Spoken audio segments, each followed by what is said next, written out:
Conmemoraciones emblemáticas 2021.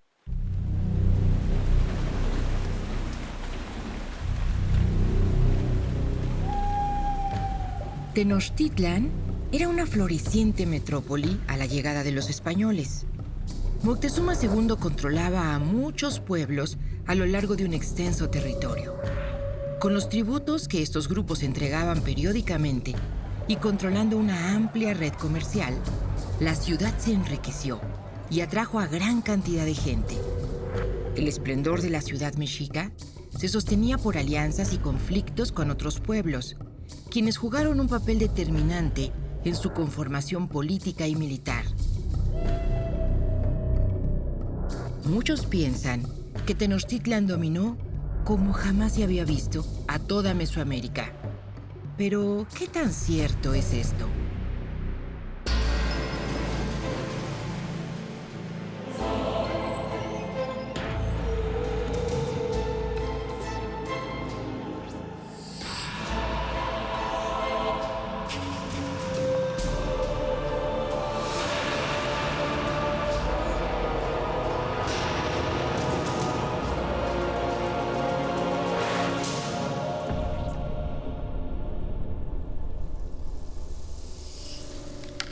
La imposición del tributo sobre otras poblaciones se practicaba en Mesoamérica desde antes del control mexica.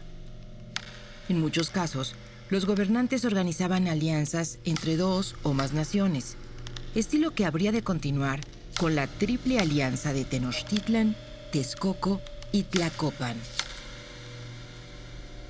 Sí, bueno, se remonta a un fenómeno muy conocido en la historia mesoamericana que son las migraciones chichimecas, que se gestan a partir entre el 1100 y 1200 después de Cristo, que coincide con el colapso o el debilitamiento de Tula. Diferentes, como es bien conocido en la historia mesoamericana, ¿no? Hay diferentes migraciones chichimecas del norte de México hacia la cuenca de México, entre ellas pues, varios grupos de filiación náhua. Los mexicas descienden de una de esas migraciones.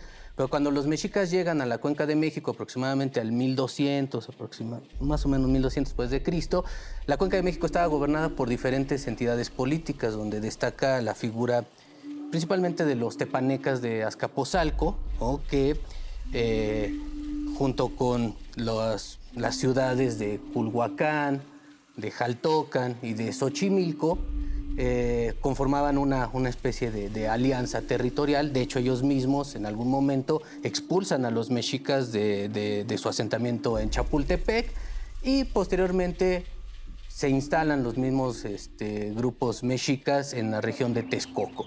Años más tarde, también como ya es conocido, ¿no? En las diferentes fuentes históricas, los mexicas conquistan lo que es al gobierno tepaneca a partir de la instauración de la Triple Alianza ya con Texcoco y Tlacopan, configurándose como un imperio macroterritorial que gobernó una gran cantidad del territorio mesoamericano, ¿no?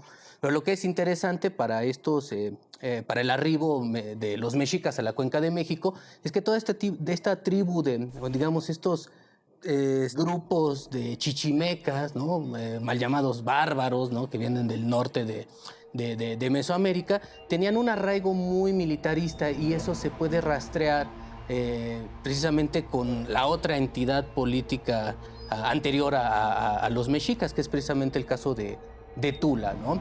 Incluso vale la pena mencionar a la ciudad de Tenayuca, que también es fundada por uno de los caudillos legendarios que aparece en el Códice Tlotzin, que es Xolotl. Xolotl funda lo que es Tenayuca, que se puede incluso visitar en Tlalnepantla, ¿no? En el Estado de México, está esa zona arqueológica.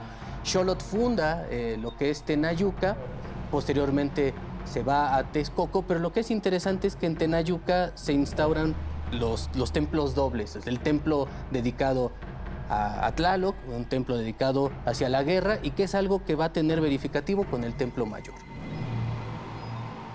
Tula, digamos que hereda una cosmogonía muy importante desde el colapso teotihuacano, ¿no? Se funda lo que es Tula en el Epiclásico, aproximadamente entre el 900 y hasta el 1100 aproximadamente, pero Tula despunta por su fuerte énfasis militar. Cuando uno ve la escultura, la imaginería plástica tolteca, tiene un arraigo muy militarista. Si bien su arquitectura es rígida, no tan dinámica como la de otras culturas, pensemos en la mexica, lo tolteca está muy imbuido en el militarismo. Pruebas son los atlantes, que reflejan ahí al guerrero idealizado, las diferentes estelas y las lápidas que han sido halladas ahí. Pero es muy importante, por ejemplo, el caso de Tula, porque en Tula es donde surge el culto a Tezcatlipoca. La primera representación de Tezcatlipoca se encuentra en uno de los pilares de la pirámide B de Tula, que uno puede visitar en el Museo Jorge Acosta de Tula. Los mexicas, para digamos, legitimar su dominio territorial, conquistador, ideológico, apelaron siempre a un pasado mítico, y este pasado mítico lo vinculaban con lo tolteca. Inclusive los mexicas repoblaron, saquearon en algunas ocasiones algunos asentamientos toltecas, el Palacio Quemado, el edificio K, ¿no? Pero siempre con esa mira de recuperar objetos valiosos de la toltequidad. Si uno incluso va a la Casa de las Águilas en México Tenochtitlan, es un regreso a la toltequidad, es una miniatura, por así decirlo, de una de las salas del Palacio Quemado de Tula. Entonces, los mexicas siempre apelaron a este discurso de vinculación mítica, ficticia quizá, para vincularse y legitimarse ante los ojos de los demás.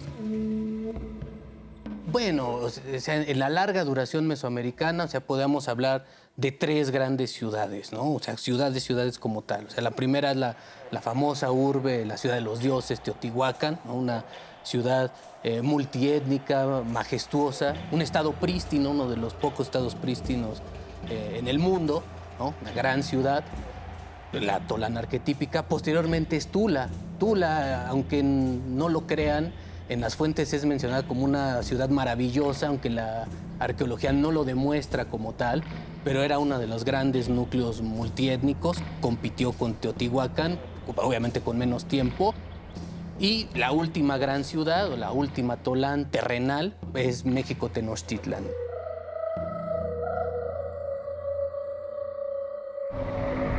Tenochtitlan, además de ser un centro político y económico, era un importante lugar religioso para la región. En el corazón de la ciudad se levantaron imponentes estructuras con esculturas de la más alta calidad artística. Ahí se congregaba la población para ser testigo o participar en ceremonias religiosas. Para ubicar a Tenochtitlan en 1519, de una manera, bueno, más o menos rápida, hay que pensar que sin duda fue el momento culminante de un desarrollo histórico que abarcó por lo menos algunos milenios y en Mesoamérica, ¿no? Desde el periodo preclásico, en fin. Tenochtitlan es la culminación de ese desarrollo histórico y cultural de muchos siglos, ¿no? En diferentes regiones, y que por diversas circunstancias, en el último siglo particularmente, porque esa es otra cuestión sorprendente de Tenochtitlan, que pues en cuestión de quizás menos de 100 años alcanzó ese gran desarrollo, esa gran dimensión que llegó a tener y que encontraron los españoles en 1519. Quizás para comparar la magnitud de Tenochtitlan como ciudad en ese momento, tendríamos que pensar en Teotihuacán, ni más ni menos, que floreció en los primeros siglos de la era cristiana y para finalmente pues, caer hacia el siglo VII de nuestra era. Es decir, prácticamente a grandes rasgos casi 1000 años antes del surgimiento, por lo menos 800 años antes del surgimiento de Tenochtitlan, ¿no? Pienso yo que desde Teotihuacán no se había dado un desarrollo urbano como el que llegó a tener Tenochtitlan. El recinto sagrado, desde luego, era un lugar, un punto de reunión y yo lo concibo como un punto de cohesión social en Tenochtitlan, porque también al interior de Tenochtitlan hay que decir que había, pues, grupos diferentes, ¿no? Es decir, no era todo completamente homogéneo. Entonces el recinto sagrado era un lugar de cohesión en donde se celebraban una enorme cantidad de todo el tiempo, pues había actividad ritual y religiosa. Los mexicas tenían un calendario ritual integrado por 18 veintenas, 18 periodos de 20 días, cada uno de ellos dedicado a distintas deidades, ¿no? Y en cada uno también de estos periodos pues se llevaban a cabo distintos rituales, ¿no? De muy diversa índole, con una gran parafernalia, ¿no? Vestuarios, música, danzas, en fin, una enorme cantidad de rituales, porque además la mayoría de las ceremonias que se realizaban en estas fiestas, o una gran parte de ellas, lo que hacían era conmemorar eventos míticos, ¿no? Es decir, había una serie de acontecimientos míticos de gran importancia, ¿no? Y que se conmemoraban en cada una de estas veintenas. Entonces, en esta veintena, entre otras cosas, se realizaban desde luego muchas ceremonias, pero la más importante y quizás una de las más famosas era el que los cronistas del siglo XVI llamaron el sacrificio gladiatorio, ¿no? Que mucha gente conoce. Era en el que la víctima, que era un guerrero enemigo hecho prisionero en el campo de batalla, sobre una gran piedra circular tenía que confrontar a sacrificadores mexicas perfectamente armados, mientras él solo disponía de un palo, de un macuahuitl, como se llamaba el arma que usaban los mexicas, pero sin navajas de obsidiana, ¿no? Es decir, con armas fingidas. Y esto, lo que sucede es que en esta ceremonia se conmemoraba un evento mítico muy importante, que era el sacrificio de los 400 o infinitos Mimixcoa, que, de acuerdo con el mito de la creación del quinto sol, fueron condenados a morir por haber descuidado su labor de dar de comer al sol y a la tierra. Entonces, este evento mítico se conmemoraba. Por eso es que las víctimas tenían que morir. No era una simple cuestión de ventaja, así de que, pues qué chiste, ¿no? ¿Cómo no iban a perder si tenían armas fingidas?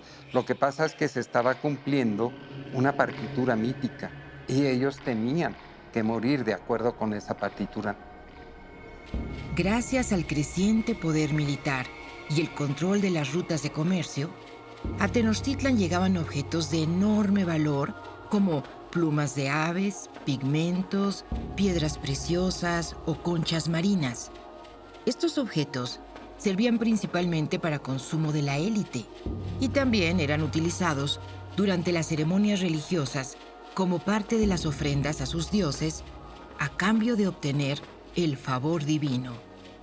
Las plumas, como muchos otros productos suntuarios, llegaban de regiones lejanas hasta Tenochtitlan. Provenían de al menos 4 regiones o 4 provincias del Imperio Azteca, quienes tributaban estas plumas. Estas provincias se ubicaban en la costa del Golfo de México y también en lo que hoy es la frontera de México con Guatemala, es decir, el estado de Chiapas. De estos lugares provenían plumas de aves que vivían en estos ecosistemas lejanos y que eran muy vistosas, que tenían plumajes muy ricos, plumas de animales que vivían en ecosistemas lejanos, como son los quetzales, de largas plumas verdes que viven en los bosques de niebla. Aún hoy en día se encuentran en regiones como los Altos de Chiapas. Pero también se conseguían plumas de colores rojos, amarillos, de aves que venían del Golfo de México.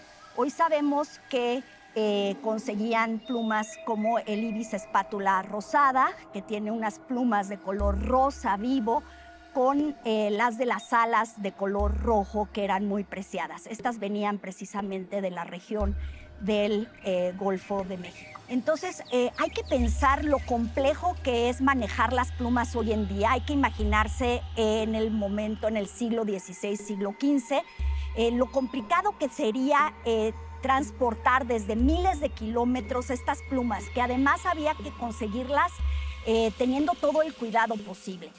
Sabemos que a algunos animales se les quitaban las plumas o se aprovechaba la muda de las plumas para tomarlas, y después seguramente se trataban para que estuvieran limpias, libres de los propios animalitos que tienen las aves. Después había que empacarlas.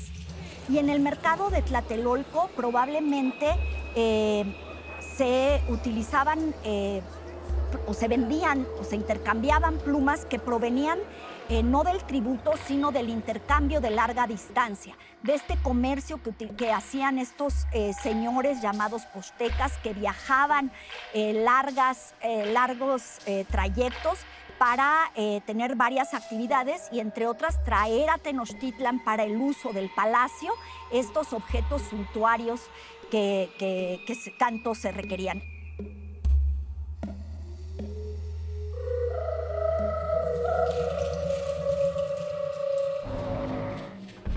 A la llegada de los españoles, en el otoño de 1519, Tenochtitlan formaba parte de la Triple Alianza con Tlacopan y Texcoco. Esta alianza mantuvo la tradición política de conformarse por 3 etnias distintas y surgió tras la independencia de los pueblos de Azcapotzalco. Esta ciudad también formó parte de una Triple Alianza que controlaba grandes regiones de pueblos tributarios y, en particular, a los mexicas les exigía un severo tributo a cambio de haberles permitido asentarse en sus dominios. Bueno, sabemos que a través de las fuentes que en Mesoamérica existían triples alianzas, ¿no?, de carácter político, económico, pero antes teníamos una previa que es la de Azcapotzalco. En realidad no la encabeza Azcapotzalco, son 3 pueblos, por eso son triples alianzas. Es Azcapotzalco en la parte oeste del lago, que es donde se asienta el pueblo tepaneca, la que encabeza Coatlinchan en la orilla este del lago de Texcoco, y en el sur están los diferentes pueblos de origen tolteca, de una larga tradición en la Cuenca de México, y la cabecera o el pueblo predominante en el sur es Culhuacán. La isla de México es propiedad de los de Azcapotzalco y por lo tanto los tenochcas están bajo su yugo desde que fundan la ciudad en 1325. Y en 1427 llega Itzcoatl al poder. Él gobierna desde 1427 a 1428. Él en realidad es un tlatoani ilegítimo, no es aceptado por toda la Casa Real de Tenochtitlan. Y esa ilegitimidad le viene por su madre. Entonces, claro, cuando un ilegítimo llega al poder, muchas veces tiene que hacer bastante en pos de limpiar esa ilegitimidad. Bueno, entonces, ¿cómo llega? A través de una serie de pactos que realiza con Moctezuma I, otro de los tlatoani, hace una alianza matrimonial de tal manera que casan a sus respectivos hijos para que los nietos de estos 2 señores vayan a gobernar. En realidad lo que está asegurando es que su linaje quede al frente de la ciudad para siempre. Y así fue, porque Moctezuma II, cuando llegan los españoles, es descendiente de uno de estos nietos de Itzcoatl. Eso por un lado, entonces son alianzas matrimoniales, pero por el otro hay alianzas políticas. Entonces yo decía que en la parte occidental del lago está Azcapotzalco y en la oriental Coatlinchan. Lo que va a hacer Itzcoatl es una alianza con los señores de otros pueblos de estas 2 orillas, de tal manera que si ellos ganan la guerra, se van a convertir en los nuevos miembros de la Triple Alianza que Itzcoatl va a encabezar. Y así sucede. Entonces, uno de esos señores es Nezahualcóyotl, precisamente de Texcoco. Por eso Nezahualcóyotl, Nezahualcóyotl no, por eso Texcoco es tan importante cuando llegan los españoles. Pero lo que hace Nezahualcóyotl es quitarle el poder a Coatlinchan. Y lo mismo pasa en la orilla oeste. Tlacopan le quita su sitio a Azcapotzalco. ¿Por qué? Porque ganan la guerra y entonces se forma esta nueva Triple Alianza con Tenochtitlan al frente, que lo que va a hacer es sustituir a los pueblos del sur. particularmente a Culhuacán, que era la ciudad heredera del legado tolteca, del antiguo pueblo que estaba al mando o bajo el dios Quetzalcóatl. Los juegos políticos de alianzas y rivalidades se volvieron una debilidad que supo utilizar Hernán Cortés para desestabilizar a Tenochtitlan. Sin embargo, esta misma diversidad de organizaciones permitió que cada grupo tomara distintas posturas respecto a la colonización europea.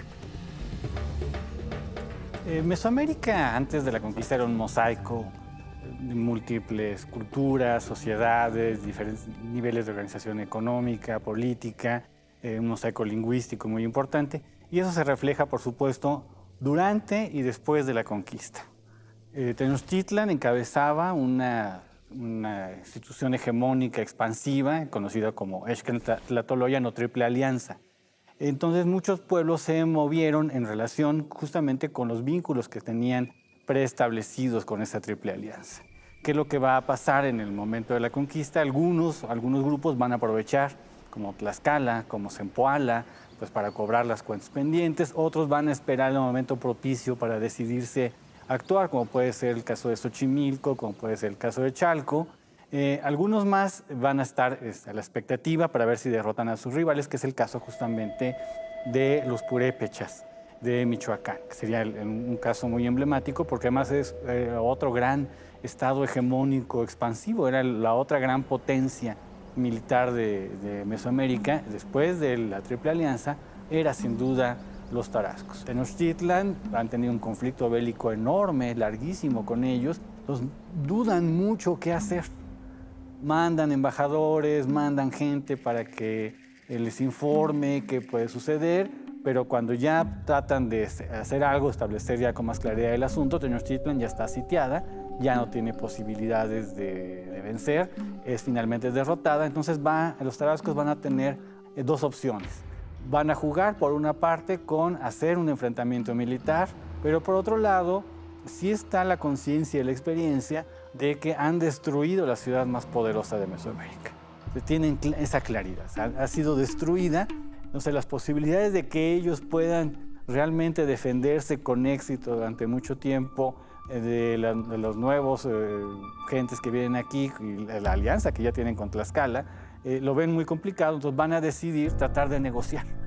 Entonces, si bien al principio no van a enfrentarlos militarmente, sino que van a tratar de hacer un acuerdo pacífico, a la larga pues van a padecer básicamente lo mismo que van a padecer los otros grupos indígenas que sí fueron conquistados a sangre y fuego, y veremos cómo después del primer tercio del siglo XVI, hacia 1530 en adelante, van a haber incluso varias rebeliones indígenas en territorio purépecha, como parte de esta amalgama muy compleja de relaciones que van a establecer los grupos indígenas entre sí, con los castellanos y con los aliados de los castellanos. Es una relación extremadamente dinámica y muy movible.